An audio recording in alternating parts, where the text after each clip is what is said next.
Halo, Bapak Ibu Saudara-saudara, pemuda, remaja, anak-anak dan warga gereja Protestan di Indonesia. Sekarang edisi kelima, Renungan Hari Reformasi Gereja menyongsong Oktober 2024. Edisi kelima ini saya ingin mengajak Bapak Ibu Saudara-saudara untuk memahami interupsi yang Tuhan lakukan terhadap Luther dan Calvin yang menjadi fondasi atau titik berangkat pergerakan reformasi gereja abad ke-16. Karena namanya renungan, maka tentu harus ada rujukan Alkitab. Maka saya pilih rujukan Alkitab itu adalah di Keluaran pasal 3 ayat 3 dan Kisah Para Rasul 9.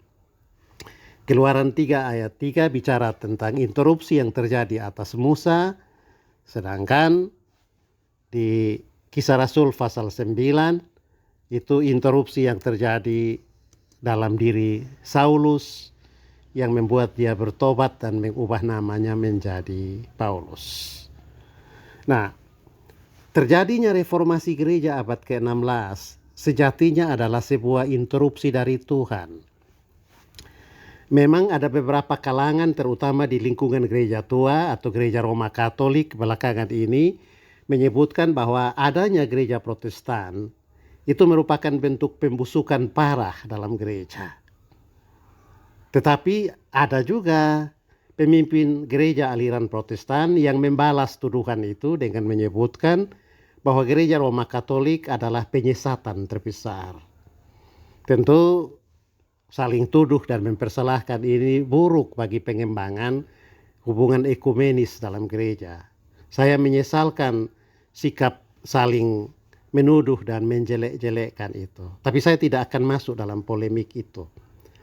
Dalam renungan Hari Reformasi Gereja abad ke-16 edisi kelima bulan Oktober ini, saya mau memberi perhatian pada dua hal. Pertama, munculnya Martin Luther dan Johannes Calvin di pentas sejarah untuk membaharui kehidupan gereja sejatinya adalah interupsi dari Tuhan. Jadi gerakan Protestantisme itu bukan sebuah kekacauan, apalagi pembusukan, kalau dilihat dari sudut pandang interupsi ini. Karena Tuhan ikut bekerja untuk melahirkan reformasi atau pembaharuan dalam gereja. Ini mirip dengan jawaban Gamaliel dalam Kisah Para Rasul terhadap pemimpin agama Yahudi yang menilai gerakan kekristenan pada tahap awal sebagai sebuah kesesatan. Memang kita harus akui juga di kemudian hari ada aliran-aliran dalam gereja hasil reformasi yang menyimpang dari prinsip sola scriptura yang diperjuangkan oleh Luther, juga oleh Calvin. Tetapi mesti kita ingat loh, penyimpangan serupa juga ada dalam gereja Roma Katolik, bahkan saat ini.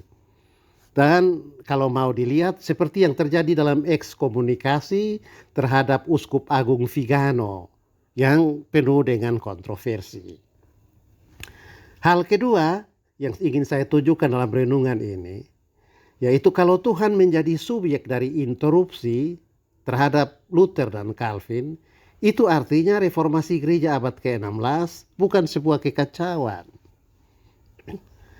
Di Konsili Vatikan II tahun 1960 sampai 1965, yang tentu saja dihadiri oleh uskup-uskup dari seluruh dunia yang berada dalam hierarki gereja Roma Katolik. Itu dalam konsili itu Protestantisme sebagai satu aliran dalam gereja sudah diakui. Nah, ini bertolak belakang dengan hasil konsili Trente. Ya, dari tahun 1556 sampai 1960 dalam dokumen-dokumen gereja Roma Katolik, kaum Protestan disebut sebagai mereka yang tersesat. Artinya stigmanya negatif. Orang Protestan itu katakanlah orang yang tersesat dan berada pada jurang kebinasaan. Tetapi di Konsili Vatikan II sebutan itu diubah. Bukan lagi mereka yang tersesat, tetapi diganti menjadi saudara-saudara yang memisahkan diri. Jadi heran juga kalau ada beberapa tokoh imam dalam gereja Roma Katolik yang mungkin tidak belajar hasil konsili Vatikan II. Nah, gerakan reformasi adalah sebuah upaya pembaharuan gereja yang dilakukan dalam bentuk otokritik terhadap hierarki dan ajaran gereja yang dipimpin oleh Paus Leo X. Karena hierarki atau paus menolak dikritik, bahkan mengutuk yang dikritik, maka terjadilah apa yang disebutkan tadi di Konsili Vatikan II. Saudara-saudara yang dikutuk itu memilih untuk memisahkan diri dari gereja.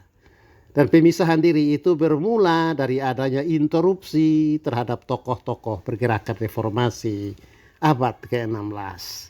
Dan interupsi itu sesuatu yang terjadi di luar perencanaan. Itu sepertinya Tuhan ikut bekerja untuk interupsi tadi. Nah, sebelum masuk dalam interupsi yang dilakukan Tuhan terhadap Luther dan Calvin, lebih dahulu saya mau memperlihatkan interupsi dari Tuhan terhadap Musa, seperti yang disebut dalam Keluaran 3 ayat 3, dan interupsi yang dialami Saulus, kemudian menjadi Paulus, dalam Kisah Para Rasul pasal 9. Ini hanya untuk menunjukkan bahwa Musa dan Paulus berubah pikiran atau dipaksa dengan cara otoritas ilahi untuk melakukan sebuah gerakan pembaharuan dengan sebuah pengalaman yang terjadi dalam fenomena alam yang tidak biasa begitu. Dan fenomena alam itu kemudian kita pahami sebagai interupsi dari Tuhan. Hal itu juga terjadi dalam Luther dan Calvin. Mereka mengalami satu fenomena alam, lalu kemudian fenomena itu mengubah pikiran dan komitmen mereka untuk masuk dalam sebuah proses penuh resiko, yaitu melakukan interupsi untuk pembaharuan hidup gereja dan penataan kembali teologi dan ajaran-ajaran. Nah, menurut Kamus Bahasa Indonesia, interupsi berarti perhentian secara tiba-tiba atau perubahan arah karena satu halangan yang tidak terduga. Nah, saya mau mulai dengan interupsi yang dialami Musa. Itu kita baca di Keluaran 3 ayat 3. Musa berkata, biarlah aku menyimpang ke sana untuk memeriksa penglihatan yang hebat itu. Mengapakah tidak terbakar semak duri itu? Peristiwa ini terjadi ketika Musa sedang menjaga domba-domba Jitro mertuanya di padang gurun.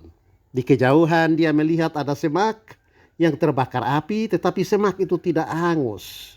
Ini sebuah keajaiban. Musa memutuskan untuk menyimpang ke arah semak yang berjala itu, supaya memeriksa kejadian apa kiranya yang aneh itu. Dan inilah interupsi.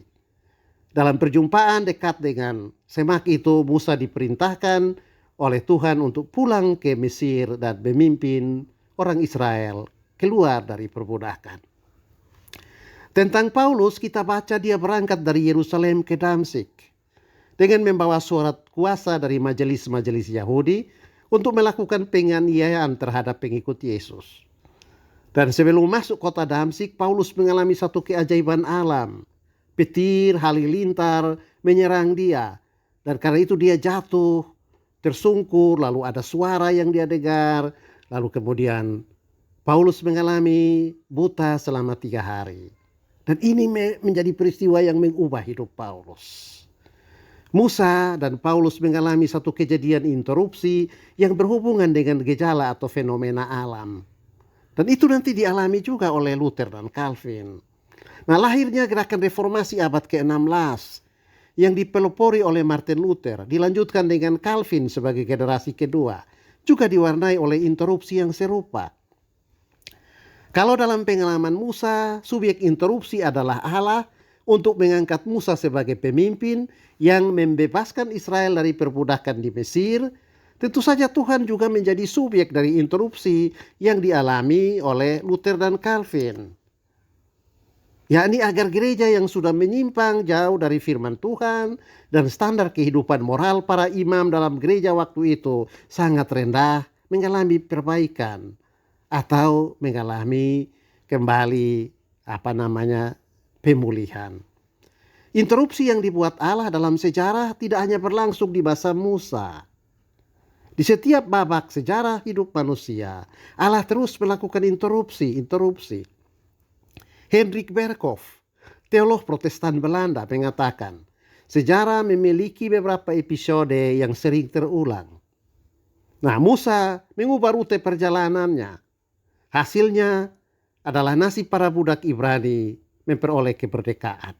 Paulus juga mengubah rencana awal dan hasilnya adalah pertumbuhan yang pesat dari sekte yang dituduh oleh pemimpin agama Yahudi sebagai penyesatan menjadi sebuah pergerakan perubahan yang luar biasa.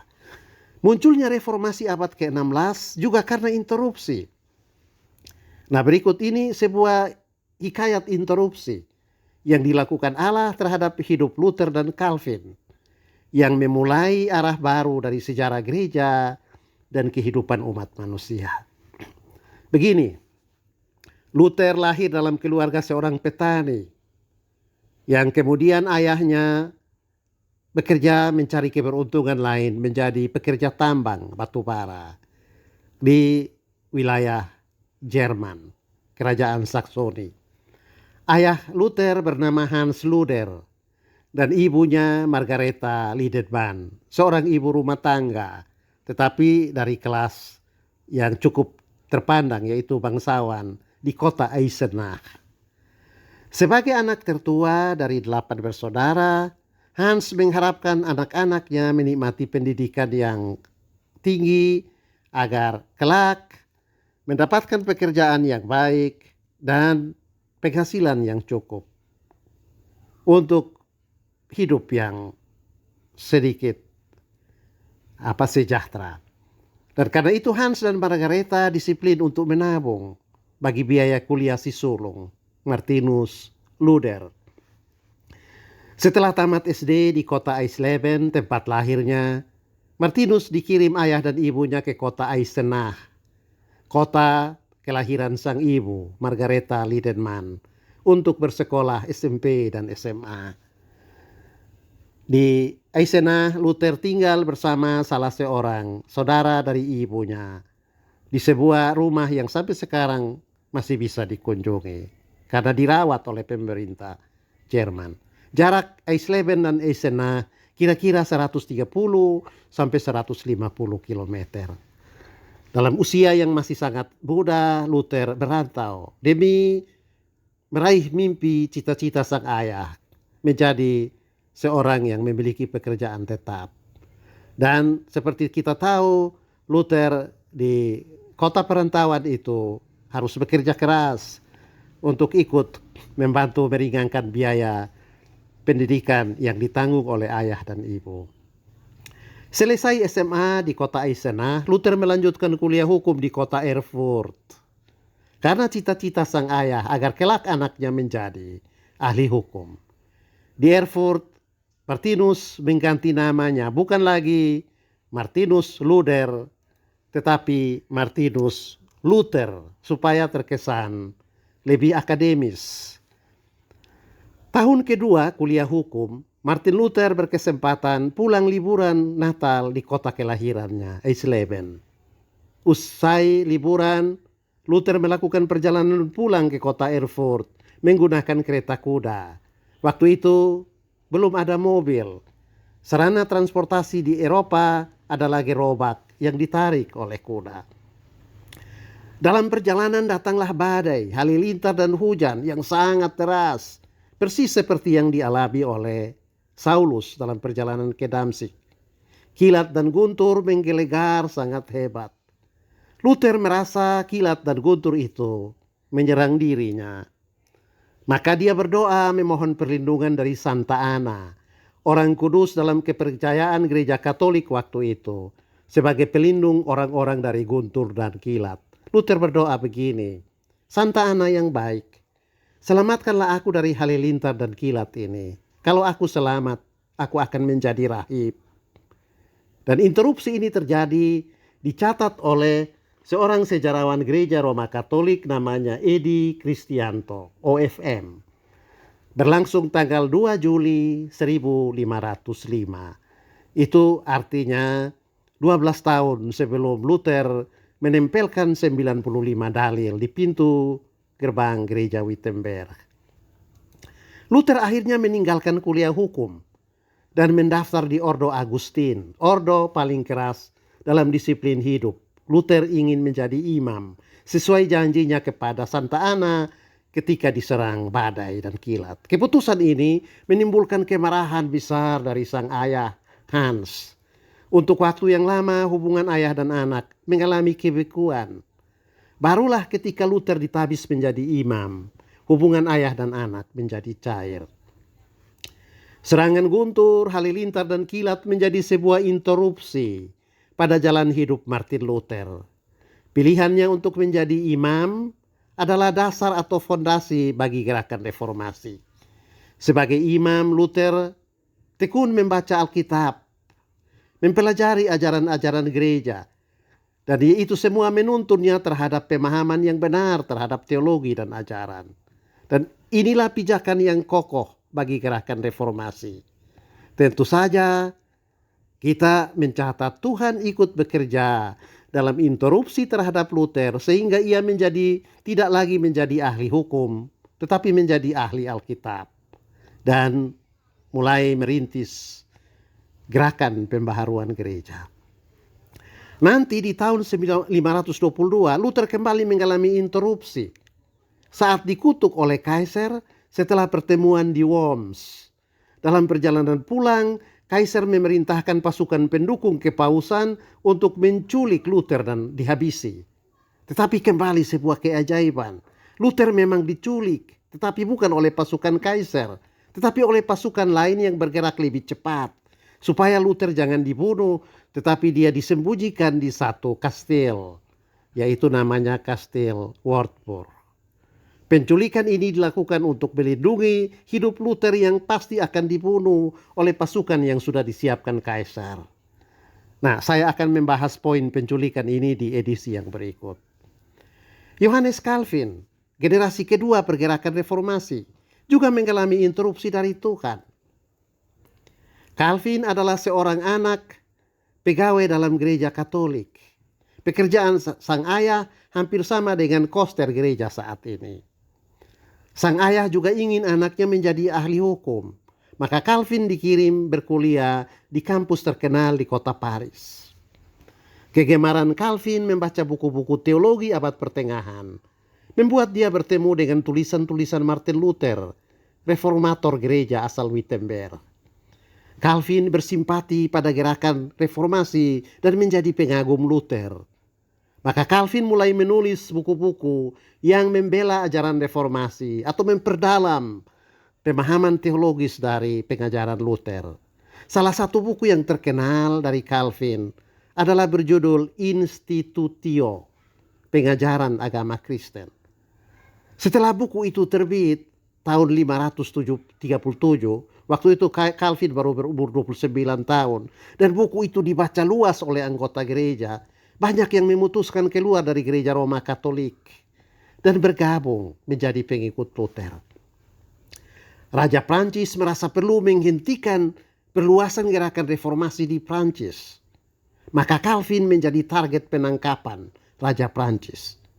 Untuk membebaskan diri dari ancaman raja, Calvin memilih lari, mengungsi dari Paris menuju kota Strasbourg. Strasbourg adalah kota dengan pengikut reformasi terbanyak yang berasal atau melarikan diri dari Paris. Jadi karena itu Calvin memilih untuk bergabung dengan para pengikut reformasi yang telah mengungsi ke kota Strasbourg. Pada saat Calvin hendak berangkat dari Paris menuju Strasbourg, rute di antara dua kota itu sedang mengalami kekacauan karena perang saudara antara pengikut Luther dan pengikut Paus. Karena itu Calvin harus memilih jalan berputar. Dia harus menginap satu malam di kota Jenewa. Saat makan malam di salah satu warung di kota Jenewa, pemilik warung mengenal Calvin. Pemilik warung dan penginapan itu cepat-cepat pergi ke pendeta Farel, pemimpin jemaat Protestan di Jenewa. Lalu melaporkan kepada pendeta Farel. penulis buku Institusio malam ini ada di Jenewa. Dia sedang diner di warung saya. Begitu kata pemilik warung kepada pendeta Farel. Farel buru-buru datang bertemu dengan Calvin di penginapan. Dia memujuk Calvin untuk menetap di Jenewa, membatalkan perjalanan ke Strasbourg agar membantu dirinya mengurus dan memperkuat jemaat Protestan. Farel bicara kepada Calvin begini, tinggallah di Jenewa untuk kita bersama-sama mengurus jemaat Protestan. Begitu Farel membujuk Calvin. Tapi Calvin menjawab, saya tidak mau menjadi pendeta. Saya lebih suka menjadi teolog dan penulis. Karena itu saya mau pergi ke Strasbourg dan tinggal di kota itu. Farel merasa kecewa dan geram mendengar jawaban Calvin. Dia dengan spontan di hadapan Calvin berkata, kiranya Tuhan mengutuk orang yang memilih menjadi teolog dan menolak untuk berjerih lelah dan berjuang membangun jemaat Protestan. Nah, Calvin sangat terkejut mendengar kutukan Farel. Dan karena itu dia katakan kepada Farel, dia membatalkan perjalanan ke Strasbourg. Malam itu dia bersama-sama dengan Farel dan mulai menetap di Jenewa. Ikut dengan Farel mengurus dan membangun jemaat Protestan di Jenewa. Nah, di Jenewa ini Calvin membangun fondasi organisasi yang kuat bagi jemaat Protestan yang kemudian menjadi rujukan bagi jemaat-jemaat Protestan di berbagai tempat di Eropa, bahkan sampai Amerika dan Indonesia. Nah, itu dia Bapak Ibu Saudara-saudara, gereja Protestan umumnya menyebut, atau sejarawan gereja Protestan umumnya menyebut pertemuan Farel dan Calvin dalam acara atau kegiatan makan malam tak terduga di kota Jenewa. Ya, itu disebut sebagai sebuah interupsi yang mengubah wajah Eropa, bahkan memperkaya sejarah umat manusia.